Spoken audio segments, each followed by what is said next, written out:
আসসালামু আলাইকুম। গরুর মাটি খাওয়া, প্রস্রাব খাওয়া বা কোনো কিছু চাটাচাটি করা অর্থাৎ পিকা রোগের জন্য আমরা কি চিকিৎসা দিলাম? তাছাড়া নিজেই কোয়েল পাখির খাঁচা বানানোর সিদ্ধান্ত নিলাম কেন? সেই সম্পর্কে আজকে আপনাদের জানাবো ইনশাআল্লাহ। বর্তমানে কম বেশি সব খামারিরা কোয়েল পাখি পালন করতেছে। তাছাড়া সামনে শীতকাল আসতেছে। আর শীতকালে আমার একটু সিদ্ধ ডিমের প্রতি একটু অন্যরকম টান থাকে। আর এইসব কারণে গত কিছুদিন যাবৎ ভাবতেছিলাম ১০০ থেকে ২০০ টার মতো কোয়েল পাখি পালন করব। তো কোয়েল পাখি পালন করতে গেলে খাঁচা লাগবে। বেশ কয়েক জায়গায় কোয়েল পাখির খাঁচার দাম শুনতেছিলাম। ওরা এক একটা খাঁচার দাম ৪ থেকে ৫,০০০ টাকার মতো দাম চাচ্ছিল। কেউ বা এর থেকে বেশি দাম চাচ্ছিল। সেই থেকে সিদ্ধান্ত নিয়েছি, পূর্বে যেহেতু কবুতরের খাঁচা আমি নিজেই বানিয়েছি, ইনশাআল্লাহ কোয়েল পাখির খাঁচাও বানাতে পারবো। সেজন্য আমাদের বাড়ির পিছনে এই কদমের গাছটা কাটার সিদ্ধান্ত নেই। আপনারা ভিডিওতে একটু আগে দেখতে পারলেন, এই গাছটা কাটার সময় আমরা পিছনের অংশে একটু কম কাটছিলাম, যার কারণে গাছটা ফেটে গেছিল। প্রায় ৩ থেকে ৪ হাত জায়গা নষ্ট হয়ে গেছিল। গাছটা একদম পুকুরে পড়ে গেছিল। পানিতে নেমে আমরা গাছের ডালপালাগুলা কাটতেছিলাম। আর লাল পিঁপড়াগুলার কথা না বললেই নয়, একটু পরপর একটা কামড় দিচ্ছিল, যা খুব ব্যথা করতেছিল। আমরা খুব আশাবাদী হয়তো ৮০০ থেকে ৯০০ টাকা, মানে আমি আইডিয়া করে বলতেছি, এরকম খরচের মধ্যেই ১০০ থেকে ২০০টার মতো কোয়েল পাখির খাঁচা বানিয়ে ফেলতে পারবো। আর নিজ হাতে বানাতে পারলে এটা অনেক টেকসই ও মজবুত হবে ইনশাআল্লাহ।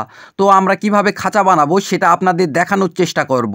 যদিও স্বাধীন পদ্ম ভাই, আমরা সবাই মোটামুটি কর্মব্যস্ত মানুষ, তারপরও মেন বিষয়গুলা আপনাদের সামনে তুলে ধরার চেষ্টা করব ইনশাআল্লাহ। আমরা কতটুকু খাঁচা বানাবো সেই মাপে গাছটাকে ছোট ছোট অংশে কেটে নিচ্ছিলাম, যাতে যেন পরবর্তীতে আমাদের ঝামেলা না হয়, সেজন্য মেপে কাটতেছিলাম।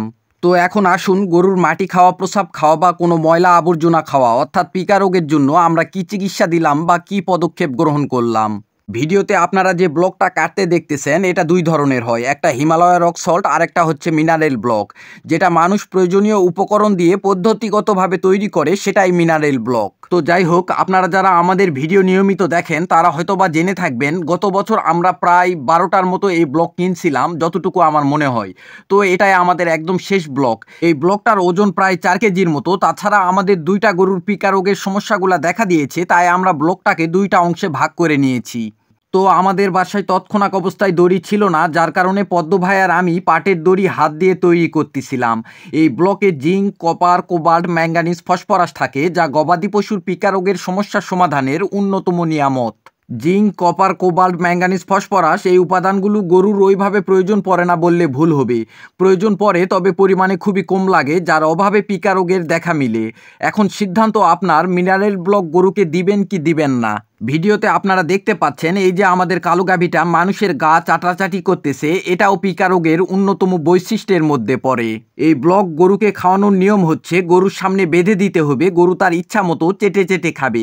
পানি বা গুঁড়া করে খাওয়ানোর চেষ্টা করবেন না, এতে করে হিতে বিপরীত হতে পারে। এই ব্লক বেঁধে দেওয়ার নিয়ম হচ্ছে, এটা এমনভাবে বেঁধে দিতে হবে যাতে যেন এটা নড়াচড়া না করে। দুর্ভাগ্যবশত সেই অপশান আমাদের ছিল না, যার কারণে গরুর সামনে ঝুলে দিতে হয়েছে।